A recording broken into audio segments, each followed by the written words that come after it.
말씀 보도록 하겠습니다. 마가복음 9장입니다. 9장 22절부터 24절 말씀입니다. 22절부터 24절 말씀 우리가 함께 읽겠습니다.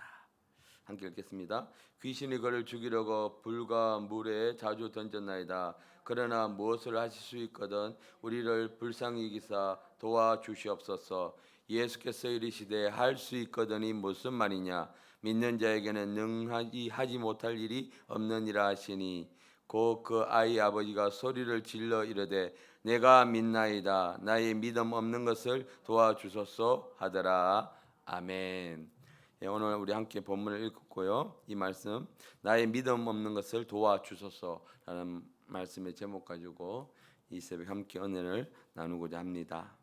오늘도 우리에게 주님께서 믿음의 말씀을 주셨습니다. 자, 우리가 기도하면서요, 누구든지 다 응답받기를 원하는데 응답받지 못한 이유가 뭘까? 그것은 우리가 다 알고 있는 말씀입니다만 믿지 않기 때문에 우리가 기도한 것에 대해서 믿지 않기 때문입니다. 마가복음 11장 24절을 보면 그러므로 내가 너희에게 말하노니 무엇이든지 기도하고 구하는 것은 받은 줄로 믿어라. 그리하면 너희의 그대로 되리라. 기도할 때 우리가 응답받지 못한 이유가 바로 오늘 이 마가복음 11장 24절 말씀이 말하고 있습니다. 그러니까 기도하고 구하는 것은 믿으라는 것이죠. 그러면 그대로 이루어지는데, 그러니까 그대로 응답하지 못하는 것은 믿지 않기 때문이라는 것입니다. 그래서 우리는요 기도할 때 응답받기 위해서는 우리가 믿어야 되는데요. 믿는 그대로 이루어진다 이렇게 말씀하심에도 우리는 믿지 못합니다. 그것은요 더 나아가 하나님을 100% 우리가 신뢰하지 못한다는 것입니다. 기도 응답은 하나님께서 주시는 건데요, 그 하나님을 우리가 100% 신뢰하지 못하기 때문인 것입니다. 그러면서요 마가복음 11장 23절 그 앞절에 보면 내가 진실로 너에게 이르노니 누구든지 이 산더러 들리어 바다에 던져지라 하면 그 말하는 대로 이루어질 줄 믿고 마음에 의심하지 아니하면 그대로 되리라. 그러니까 받지 못하는 이유가 바로 마음의 의심 때문인 것이죠. 믿지 못하기 때문에. 기도는 했는데 과연 이것이 이루어질까? 하나님이 응답해 주실까라는 이 의심 때문에요. 의심 때문에 우리가 기도의 응답을 받지 못하는 것입니다. 이것이 바로 예수님께서 우리에게 기도 응답 받을 수 있는 꿀팁을 우리에게 말씀해 주셨습니다. 그러니까 기도하면 그대로 믿고 의심만 하지 않으면 된다는 거예요. 그러니까 어려운 일이 아닌데 사실은 우리가 기도를 하면서도 몇십 년 신앙생활을 하면서도 이것이 잘 되지를 않습니다. 지금껏 기도한 이후에 응답받지 못한 것이 있다면 이 부분을 우리는 점검해 봐야 합니다. 때로는요 우리가 의심했던 부분보다 내 정욕으로 구했을 때예요. 내 욕심으로 구했을 때예요. 그래서 우리가 그 나의 욕심을 채우기 위해서 구했을 때에 기도 응답이 되지 않는 것입니다. 그래서 우리가 의심하지 않고요. 우리가 그리고 하나님의 뜻을 따라 구하면 하나님께서 100% 기도를 응답해 주십니다.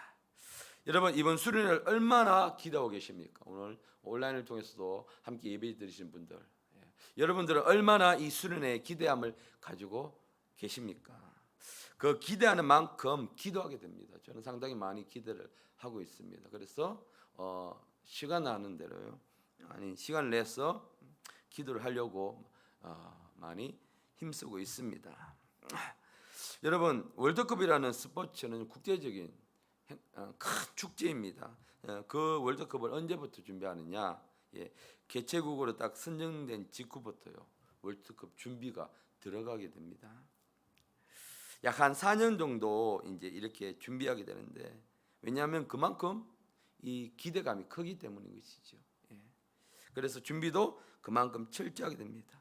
그런데 우리는 이 월드컵보다 더 큰 하나님의 치유의 집회예요. 사람의 생명을 살리는 이 치유의 집회에 준비하면서 우리가 40일을 작정하고 있습니다. 이 함께 이 월드컵보다 더 큰 이 우리 집회를 여러분 어떻게 기도하고 있는지 참 궁금합니다. 그래서 교회가 이번에 특별히 40일을 작정해서 이 집회를 수련회를 준비하고 있습니다. 여러분 이 준비는요 혼자 하는 것보다 둘이 하는 것보다 모든 교회가 함께 할 때에 더 큰 효과를 얻을 수가 있습니다. 현재 쭉 이제 우리가 한 주간 정도 이렇게 기도를 하고 있는데 온라인과 오프라인을 통해서 촉 참여하는 분이 한 10명 정도 됩니다. 대략 세세명 교회와 제자교회가 한 40명 정도 된다 봤을 때 많은 수가 아니죠.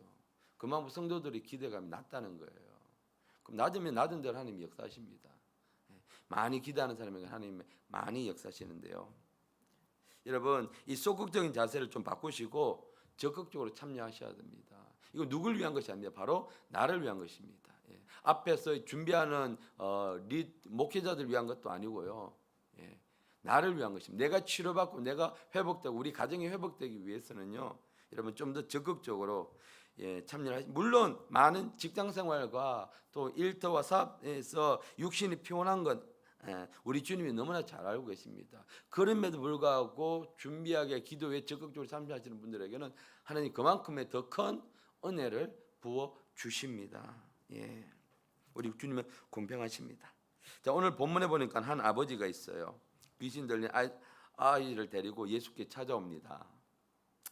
그때 마침 예수님께 기도하러 산에 올라가시고 안 계십니다. 그래서 대신해서 제자들에게 찾아가서 이 아이에게 들린 이 귀신을 좀 쫓아달라고 이야기를 부탁을 요청을 합니다. 그런데 아무리 해도 제자들은 그 아이 속에 있는 귀신을 내쫓을 수가 없습니다. 마가복음 6장 17절 말씀에 많은 귀신을 쫓아내 했는데 이 제자들이요 이 귀신을 못 쫓아내는 게 아니었어요. 마가복음 6장 13절에 보니까 그들이 많은 귀신을 쫓아내며 많은 병자들을 기름을 발라 고치더라. 6장에 보면 제자들이 예수님께서 둘씩 보내시는데 그때 예수님께서 권세를 보여하시면서 귀신을 쫓아내는 권세를 주셨어요. 그래서 이 제자들이 귀신을 쫓아낼 수 있단 말이죠. 그런데 왜 이 아이에 들린 귀신을 쫓아내지 못했을까요? 그것은 바로 이 기도의 부재에 있습니다. 예수님께서는 사역 전후에 반드시 기도를 하셨습니다. 새벽 마가복음 1장에 보면 35절에 보면 새벽 아직 밝기 전에 예수께서 일어나가 한적한 곳으로 가서 거기서 기도하시더라. 그래서 예수님은 이 사역을 시작하시기 전에 반드시 먼저 기도로 시작을 하셨습니다. 이 새벽 기도가 한국에만 있는 것인데요, 있다고 하는 것인데 곧 머지않아 대한민국 이 K 문화가 K 컬처가 또 많은 것들이 지금 퍼져나오고 있잖아요. 이제 곧 새벽 이 예배도 기도에도 많이 세계적으로 펼쳐 나갈 거라 기대를 합니다. 왜냐하면 성경에 나오잖아요. 예수님이 하셨거든요. 그러니까 한국에서만 유별난 것이 아니라 뭐 어떤 분들은 이게 한국의 그런 토속 신앙에서 유래됐다고도 하고 기원이 있다 하는데 성경이 분명히 예수님께서 말씀하셨잖아요. 새벽 민명에 나가서 한족교가 가서 기도를 하셨다는 것이죠. 물론 그들 나름대로 그렇게 분석했지만 성경에 분명히 나와 있습니다. 그리고요 누가복음에 보면 예수님께서요 마치신 후에도 기도를 하셨습니다. 그러니까 예수의 소문을 듣고 퍼지자 수많은 무리들이 말씀도 듣고 자기 병도 고치려고 모여들었습니다. 그런데 예수께서는 물러가서 한적한 곳에 가서 기도를 하셨어요. 이 사역을 마무리한 후에도 예수님 기도하셨습니다. 그러니까 예수님이 능력이 많으심에도 불구하고 반드시 기도를 하셨습니다. 그래서 제자들이 이 귀신을 쫓아내지 못한 이유에는 바로 기도의 부재가 있습니다. 이걸 보면요 우리가 이 수련회를 그냥 준비하면 안 돼요. 반드시 기도로 채워져야 합니다. 기도가 뒷받침돼야 하나님의 이 역사가 일어나는 것입니다. 그래서 오늘 기도하시는 분들이 계시거든요. 이분들 통해서 하나님이 역사해 줄 저는 반드시 믿습니다. 아멘. 자, 지난 이 교회가 여기 내곡동으로 이전하기 전에 행신동에 있을 때의 초창기예요. 집회할 때마다 귀신이 드러나고 귀신이 쫓겨나는 강력한 역사가 있었어요. 저도 경험을 했고, 저도 청년 시절에 그걸 경험하면서 교회에서 자라났습니다. 그때는 그런 일들이 잘 몰랐어요. 그냥 신기하기만 하고 제가 처음 경험하는 거니까 귀신이 저렇게 드러나는 것이구나.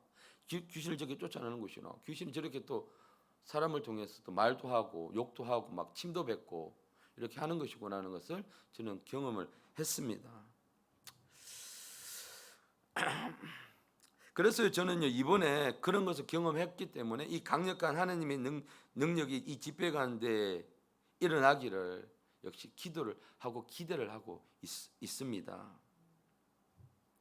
그때는요 교회가 기도의 분량이 엄청났습니다. 새벽 철야 예배는 그냥 철야 예배로 드리는 것이고요. 평일날도 모였어 기도를 사모하는 사람이 최소한 20명 이상 모였어 뜨겁게 기도를 합니다. 그들이 다 직장을 다니는 분이 있어요. 저도 학교를 다녔고요. 근데도 불구하고 모였어 그 뜨겁게 기도를 했습니다. 그러다 보니까 당연히 집회 때는 그런 역사가 나타날 수밖에 없었습니다. 그래서 하나님께서요 제게 주신 말씀 중에 만민이 이 집에 기도하는 집이라 이 기도로 채우라고 하신 말씀이 바로 여기에 있습니다. 그동안은 교회가 집회를 하게 되면 그 이후로는 이 역사가 어느 순간 나타나지 않을 때를 보면 기도의 분량이 없었어요. 그런 기도가 다 사라지고 앞에서 말씀을 준비하신 목사님이 기도를 하시는데 나머지 성도들은 기도가 안 돼요. 기도의 분량이 모자랐다는 것이죠. 그래서 지금도 우리의 이 중요한 시점에서 우리가요 무엇보다도 이 40일 동안 내가 조금 더 양보를 하더라도요 우리 기도에는 하나님 앞에 적극적으로 들어와야 돼요. 교회를 위한 것이 아닙니다. 우리 자신을 위한 것입니다.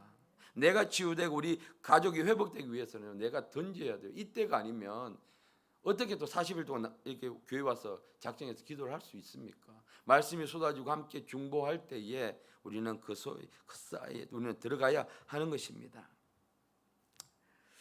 누가복음 5장 우리 방금 봤던 말씀이 예수의 소문이 더 퍼짐에 수많은 무리가 말씀도 듣고 자기 병도 고침을 받고자 하여 모여 오되에 사실은요 이런 저는 이렇게 좀 교회가 소문나서 좀 부흥되기를 한쪽으로는 바랬습니다.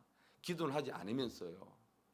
그동안 이제 너무 많이 이제 우리가 하나님 앞에서 부흥에 대해서 갈망함이 있었는데 더디 오다 보니까 이렇게 사실은 이렇게 막 병을 치는 역사, 치유 역사가 소문나면서 저절로 사람들이 모여들고 교회가 이렇게 막 부흥하기를 한편으로는 제가 바랬다는 말이에요. 이 사람들의 모습처럼요. 그런데 하나님께서 교회를 이곳으로 옮기신 이유가 있습니다. 바로 기도하라는 것입니다. 기도하라고요. 물론 코로나 이후에 여러 가지 사정들로 인해서 하나님께서 옮기신 이유가 많이 있지만 그중에 가장 좀 제가 개인적으로 느끼는 것은 하나님 이곳을 기도로 채우라고 말씀을 하고 있습니다. 그래서 옮기신 거라고 저는 믿습니다. 지금은요 우리가 기도로 준비할 때입니다. 우리가 기도로 딱 준비되면 머지않아 주님이요 사용하실 때가 옵니다. 이 대한민국이 왜 지금 BTS다 문화적으로 대한민국 위상이 높아지겠습니까? 하나님이 이 마지막 때에 대한민국을 선교의 전초 기지로 사용하시고자 북한이 남아 있잖아요. 북한 하나님 반드시 복음으로 통일을 시키실 텐데 그때를 위해서 지금 이 대한민국 지금 밖에 나가면 대한민국 위상이 너무 높아 있습니다. 전에는 대한민국 어디 있는지도 모르는 그 나라였는데 이제는 가면요 BTS의 나라 또 뭐 많은 사람 제가 가장 많이 배우는 언어가 영어를 제치고 한국어입니다. 왜일까요? 많은 대기업들이 굴지의 세계에 있는 중요한 기업들이 대한민국을 주목하고 있는 이유가 바로 남아있는 미지의 땅 북한이요. 통일이 되면 그쪽에는 자원이 있고요. 대한민국은 기술이 있습니다. 같이 합치게 되면요. 인구도 많아지게 되죠. 그렇게 되면 무한한 발전 가능성이 있습니다. 잘못하면요. 미국을 제치고 G1의 국가도 될 수가 있는 것이 바로 이 대한민국이라는 것이죠. 그러니까 전에는 많은 나라들이 이 대한민국이 통일되는 것을 방해를 많이 했습니다. 싫어했습니다. 특히 일본 같은 경우 이제는 이미 대세가 기울었기 때문에 어떻게 하면 투자를 해서 어떻게 하면 우리가 그곳에 먼저 선점할까 많은 기업들이 준비를 하고 있단 말이죠. 그러면 우리는 믿는 사람들은 어떻게 해야 됩니까? 우리가 이때를 위해서 우리가 기도로 준비해야 하나님 앞에 쓰임 받을 수가 있습니다. 여러분 열매 맺지 못하는 쓸모없는 나무는요 베어서 아궁이에 땔감으로밖에 쓰지 않는다고 성경에 말씀하고 있습니다. 없네요. 자, 마태복음 7장 19절에서 보면 아름다운 열매를 맺지 아니하는 나무 열매는 다 찍어 불에 던지느니라. 열매를 맺지 못한 나무는 쓸모가 없다는 거예요, 여러분. 우리가 예수 그리스도의 제자로서요 열매 맺는 삶을 살아야 됩니다. 그러기 위해서 우리는 기도로 준비를 해야 합니다. 저는 지금 기도하는 것 중에 이 마지막 때에 하나님 제가 쓰임 받는 사람이 되고 싶습니다. 하나님 앞에 정말 기도할 때마다 그 기도를 하고 있습니다. 그러면서 나 자신을 하나님 앞에서요 제가 양도합니다. 내어드립니다. 하나님 저를 사용해 주시옵소서라고 하나님 앞에 기도합니다. 여러분 지금은요 은혜 받을 때입니다. 지금은 성령의 시대입니다. 가장 은혜 받기 쉽고 가장 성령 받기 쉬운 때가 바로 지금 이때입니다. 그래서 하나님이 지금 이때가 바로 우리 마지막 때, 마지막 기회입니다. 어떻게 보면 내가 좀 더 양보하더라도, 내 삶을 양보하더라도 내가 더 적극적으로 하나님 앞에 기도하고 은혜를 받기를 사모를 해야 합니다.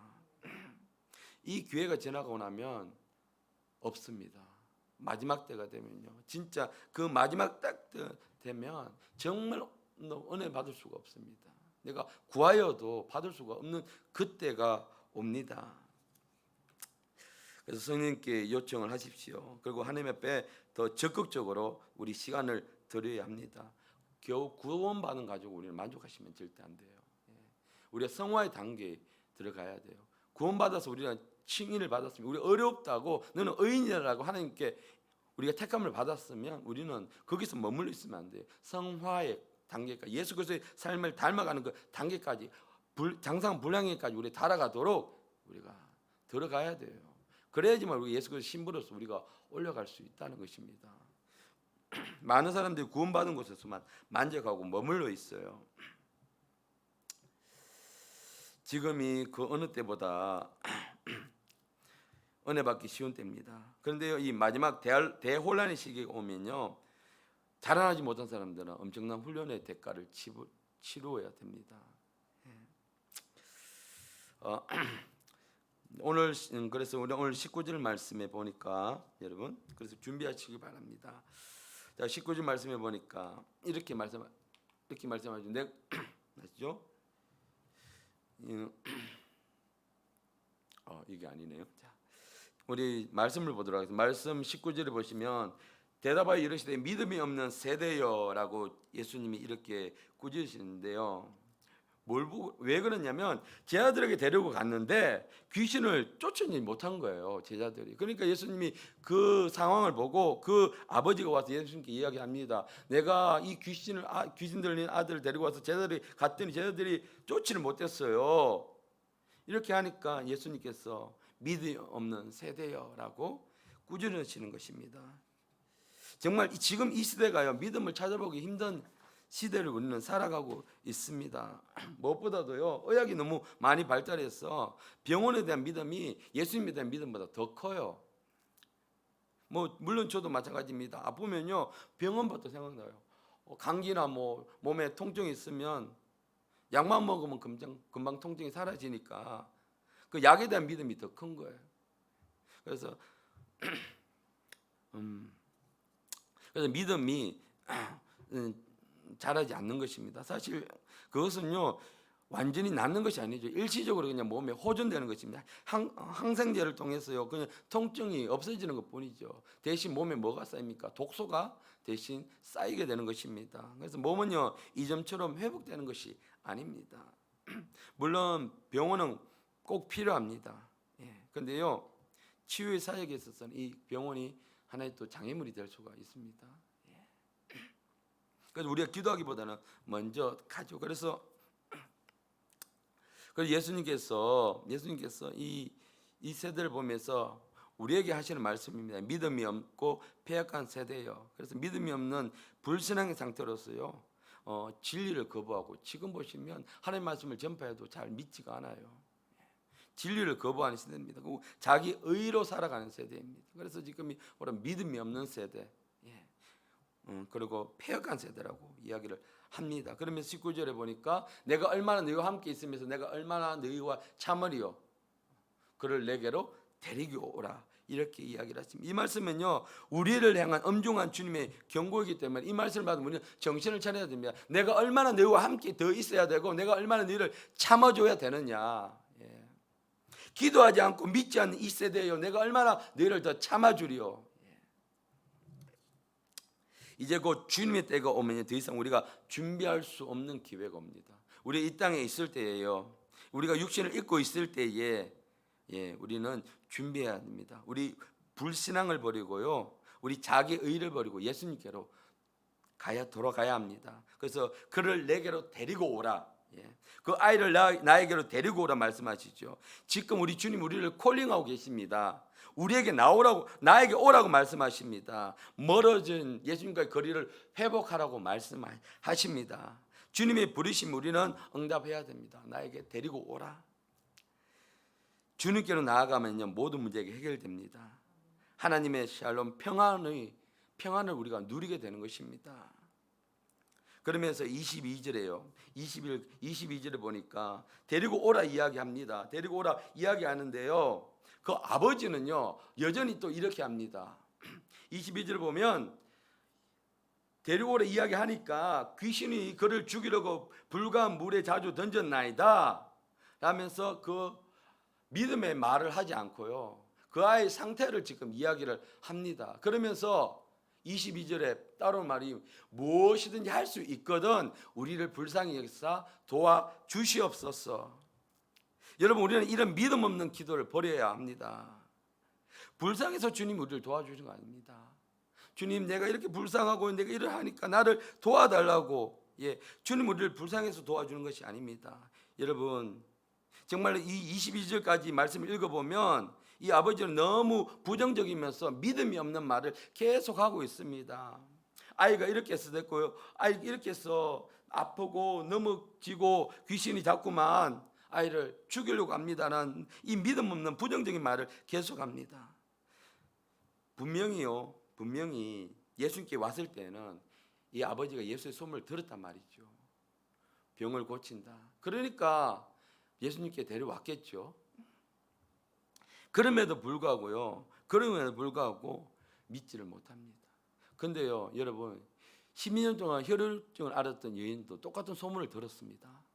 예수의 소문을 듣고요, 똑같이 소문을 들었는데 누구는 전적으로 믿습니다. 100% 믿습니다. 근데 누구는 믿지 못하고 있습니다. 우리가 똑같이 말씀을 듣더라도요, 누구는 믿고 나갑니다. 근데 어떤 분은 믿지 못합니다. 우리는 그 믿음 없는 것을 우리는 버려야 합니다. 그러면서 계속 이렇게 하죠. 무엇이든지 할 수 있거든. 이 말이 무엇입니까? 예수님을 인정하는 것입니까? 아니죠. 예수님을 전적으로 신뢰하지 못한다는 말입니다. 당신이 만약 할 수만 있으면 고칠 수 있거든. 당신이니까 할 수만 있거든. 능력이 있으면, 역량이 있으면 고쳐보라는 것입니다. 이 말은요, 믿음이 없는 말입니다. 우리가 이렇게 기도할 때가 너무나 많이 있습니다. 기도는 열심히 해놓고 나서요, 말로 다 기도를 무력화시켜 버립니다. 낫겠어? 기도했는데 더디게 오네? 잘 안 되네? 여러분, 그리고 우리는 또 너무 애매모호하게 기도할 때가 많이 있어요. 이 아버지처럼 할 수 있거든. 고칠 수 있으면 한번 고쳐보세요. 우리가 참 불쌍하니까 도와주는 셈 치고, 이런 식으로 정말 이게 믿음이 있는 것인지 아니면 믿는 것인지 아니면 믿지 않는 것인지, 할 수 없으니까 오긴 왔는데 당신이 고치나 한번 보자, 별 기대감 없이 왔단 말입니다. 우리도 이렇게 기대감 없이 기도할 때가 너무나 많이 있습니다. 여러분, 이 믿음은요, 이 회당장 야이로의 믿음과 너무나 대조가 됩니다. 한번 보실까요? 마가복음 23장에 보면 예수를 만난 이 야이로는, 회당장 야이로는 이렇게 이야기를 합니다. 보자마자 이렇게 합니다. 오셔서 제 딸에게 안수하소서, 그녀를 치료해 주소서. 그렇게 하시면 내 딸이 반드시 살 것입니다. 얼마나 두 아버지가 믿음이 대조적입니까? 우리는 자녀를 위해서 기도하면서요, 우리는 신앙생활 하면서 어느 편입니까? 이 회당장 야이로의 믿음을 가졌습니까? 아니면 이 귀신들 아버지의 믿음으로 우리가 신앙생활을 하고 있습니까? 여러분, 우리가 이번 수련회를 준비해야 할 것이 바로 이것입니다. 전적으로 믿는 믿음요. 일어나면 좋고, 교회가 그런 일이 일어나면 좋고, 이런 식으로는 접근해서 안 됩니다. 반드시 하나님께서 회복시키시고 고치시고 이런 믿음으로 우리는 나가야 됩니다. 그래서 전적으로요 예수님께 우리가 우리 자신을 양도해 드려야 합니다. 이렇게 기도할 때 하나님의 역사가 일어나게 되는 것입니다. 그러니까 이 아버지가 이렇게 이야기하니까 뭐 할 수 있으면 우리를 불쌍히 여기서 도와주시옵소서라고 하니까 예수님이 이렇게 이야기를 하지요. 할 수 있거든이 무슨 말이냐? 할 수 있거든이 무슨 말이냐? 예수님께서 믿음 없는 기도에도 즉각적으로 반응해 주셨습니다. 중요한 것은요, 여러분, 예수님께로 나왔다는 것이죠. 그래도 이 아버지가 예수님께로 나왔다는 것입니다. 여기가 중요하죠. 내가 지금 신앙의 슬럼프를 겪고 있습니까? 그러면 우리는 보통 사람들은 멀리합니다. 기도도 멀리하고 말씀도 멀리하고 예배도 멀리하고 하나님도 멀리 합니다. 그런데요, 그럴지라도요, 내가 집에 가서 말씀도 제대로 읽지 못하고 기도도 제대로 하지 못한다 할지라도, 만약 신앙의 그런 슬럼프를 겪고 있다 할지라도요, 이 아버지처럼 믿음이 바닥을 친다 할지라도요, 예수께로 나오십시오. 있는 그대로요, 있는 그대로 예수님은 받아주십니다.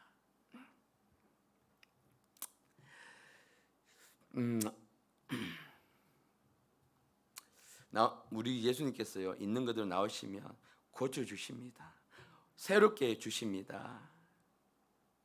여러분, 이 말은요, 어떻게 보면 할 수 있거든, 이 말은요, 예수님의 능력을 제한하는 말입니다. 이 아버지가 그랬죠. 할 수 있거든, 할 수 있거든. 그러니까 예수님의 능력을 우리가 제한하면 안 됩니다. 우리의 생각으로요, 내 경험으로 예수님의 능력을 제한해 버리면 안 됩니다. 그래서 예수님께서 이 말씀 이후에 하신 말씀이 믿는 자에게는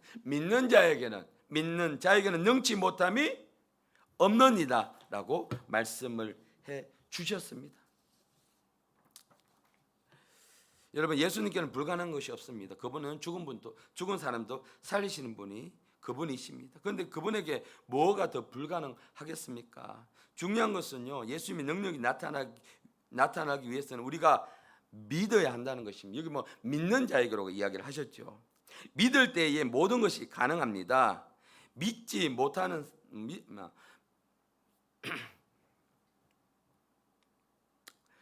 믿는 자에게는 예수님께서 말씀하시기를 요한복음 14장 12절 말씀 이렇게 하십니다. 나를 믿는 자는 내가 한 그 일도 할 것이요. 여기서는요, 믿을 때에 내가 한 일을 할 수 있다고 말씀을 하십니다.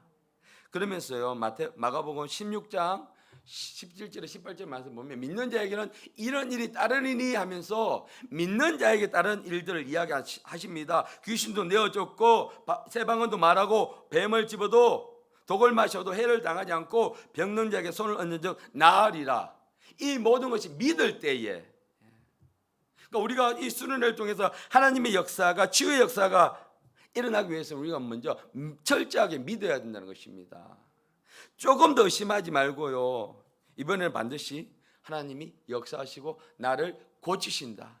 그렇게 하면 믿는 자에게 이런 표적이 따른다고 성경은 분명히 말씀하고 있기 때문에요, 우리 수련회 가운데도요, 하나님이 이런 역사가 반드시 일어납니다.